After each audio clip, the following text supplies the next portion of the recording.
오늘 함께 나눌 하나님의 말씀은 마태복음 5장 38절에서 42절의 말씀입니다.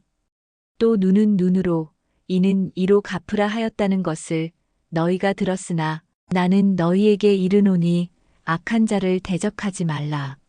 누구든지 내 오른편 뺨을 치거든 왼편도 돌려대며 또 너를 고발하여 속옷을 가지고자 하는 자에게 겉옷까지도 가지게 하며 또 누구든지 너로 억지로 오리를 가게 하거든 그 사람과 심리를 동행하고 내게 구하는 자에게 주며 내게 꾸고자 하는 자에게 거절하지 말라. 아멘. 우리는 지금 산상수훈의 말씀을 묵상하고 있습니다. 이 말씀은 예수님께서 율법의 본래 의미를 새롭게 밝히신 부분입니다. 그 당시 이스라엘 백성들은 율법을 외형적으로만 지키며 그 속에 담긴 하나님의 마음을 놓치고 있었습니다. 그래서 예수님은 말씀하십니다. 너희는 들었으나 나는 너희에게 이르노니.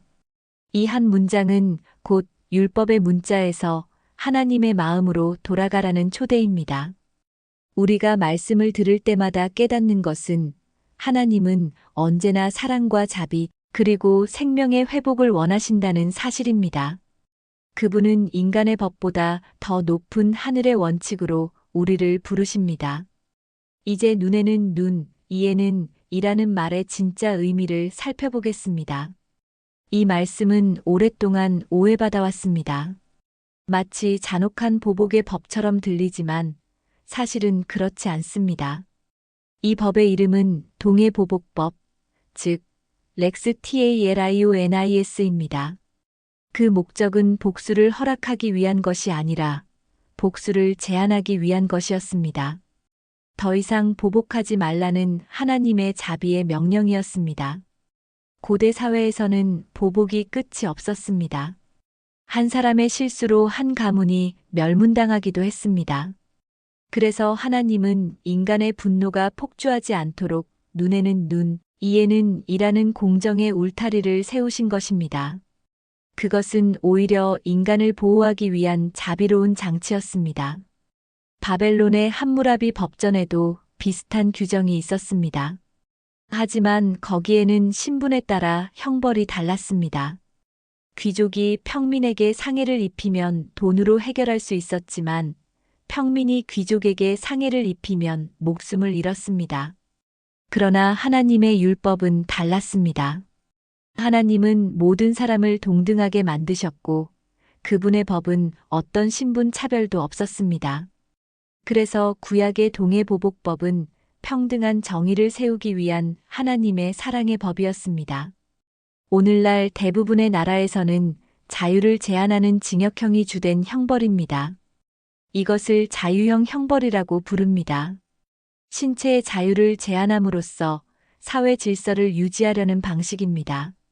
하지만 흥미롭게도 오늘날 일부 이슬람권 국가들처럼 아직도 동해보복법을 적용하는 나라들의 살인율은 상대적으로 낮습니다. 형벌이 무겁고 명확할수록 사람들은 조심하게 되는 것이지요. 인간의 본성은 두려움보다 책임을 통해서 더 깊이 변화합니다. 그러나 예수님은 단순히 범죄율을 낮추는 법을 말씀하신 것이 아닙니다. 그분은 법보다 더 높은 기준, 곧 하나님의 성품을 우리에게 가르치십니다.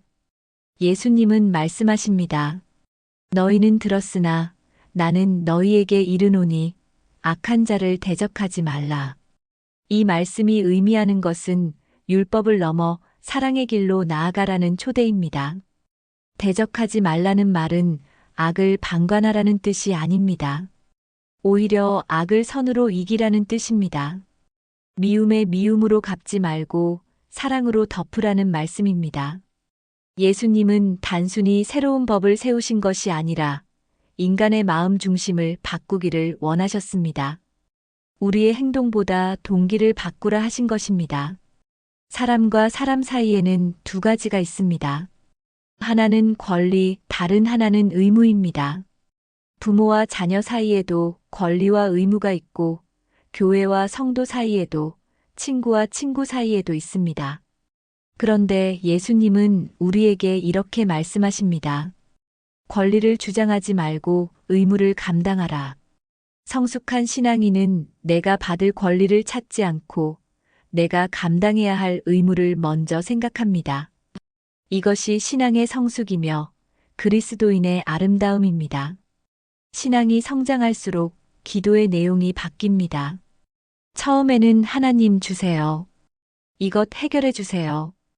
저것 이루어 주세요.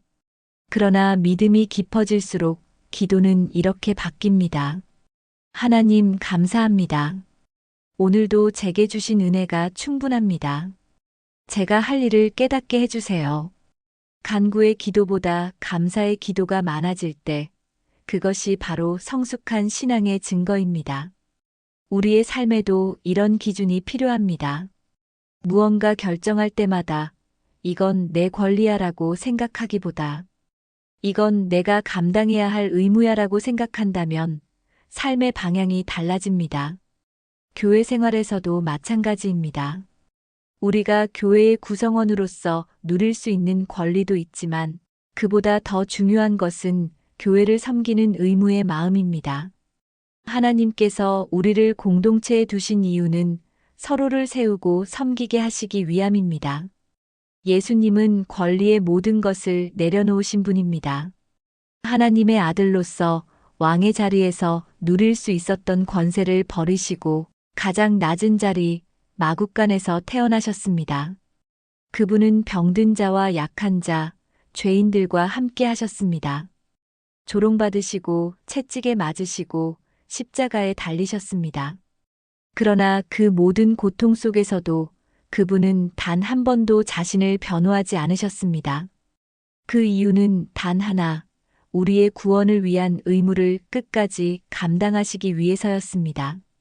그분은 하나님의 아들로서 받을 권리를 포기하시고 우리의 죄를 대신 지는 의무를 선택하셨습니다. 그것이 사랑의 완성입니다. 그리고 이 사랑은 오늘 우리의 일상 속에서도 이어집니다. 가정 안에서 부부가 서로를 이해하려 할 때, 부모가 자녀에게 먼저 손 내밀 때, 직장과 사회 속에서 양보와 배려로 관계를 지켜낼 때, 그 순간이 바로 예수님의 말씀을 실천하는 순간입니다. 그것은 세상적인 성공보다 훨씬 더 큰 승리입니다. 권리를 내려놓고 의무를 감당하는 사람은 손해보는 사람이 아닙니다. 그는 하늘의 복을 누리는 사람입니다. 사람은 보지 못할지라도 하나님은 그 모든 수고를 기억하십니다. 작은 친절, 조용한 용서, 눈에 띄지 않는 헌신, 이 모든 것이 하늘의 기록에 남습니다. 하나님의 말씀은 우리의 삶의 기준이 되어야 합니다. 삶의 방향을 결정할 때마다 이 말씀을 기준으로 판단할 수 있다면 우리는 결코 흔들리지 않습니다. 어떤 일을 선택해야 할지 고민될 때 이것이 내 권리인가? 보다 이것이 하나님 앞에서 나의 의무인가? 를 물어보십시오. 그 질문 하나가 인생의 기준을 세워줍니다. 미국의 대통령 해리 트루먼은 이렇게 말했습니다. 내가 대통령으로서 내리는 모든 결정의 기준은 마태복음 5장에서 7장까지의 산상수훈이다. 그는 학력이 높지 않았고 시골 출신이었지만 그의 판단은 언제나 하나님의 말씀 위에 서 있었습니다. 그는 말했습니다. 내가 나라의 일을 잘할 수 있는 이유는 하나님의 말씀을 내 기준으로 삼았기 때문이다. 말씀이 기준이 되면 인생의 방향은 분명해집니다. 오늘 말씀을 통해 주님은 우리에게 이렇게 말씀하십니다. 권리보다 의무를 택하라. 억울해도 손해를 봐도 내가 먼저 사랑하라. 그것이 나의 제자다. 예수님은 우리에게 불가능한 명령을 하신 것이 아닙니다. 그분 자신이 먼저 그렇게 사셨습니다. 그분이 먼저 의무의 길을 걸으셨기에 우리도 그분을 따라갈 수 있습니다. 신앙의 성숙은 더 많은 말씀을 아는 데 있지 않습니다. 그 말씀이 내 삶의 기준이 되는 것, 그것이 참된 믿음입니다. 이 세상은 끊임없이 우리에게 말합니다. 너의 권리를 지켜라. 손해보지 말아라. 남보다 앞서라. 하지만 예수님은 말씀하십니다. 내가 손해보아라. 내가 먼저 사랑하라. 내가 먼저 내어주라. 그때 세상은 바뀝니다. 그때 그리스도의 향기가 피어납니다. 하나님의 아들의 권세를 내려놓고 이 땅에 오신 예수님, 당신의 당연한 권리를 다 버리시고 우리의 구원을 위해 의무를 선택하신 주님, 우리도 그 길을 따르게 하소서. 권리를 주장하기보다 의무를 감당하게 하시고 받으려 하기보다 나누려 하게 하소서. 예수님의 사랑을 닮아가는 삶, 그것이 우리의 평생의 기도 제목이 되게 하소서. 예수 그리스도의 이름으로 기도드립니다. 아멘.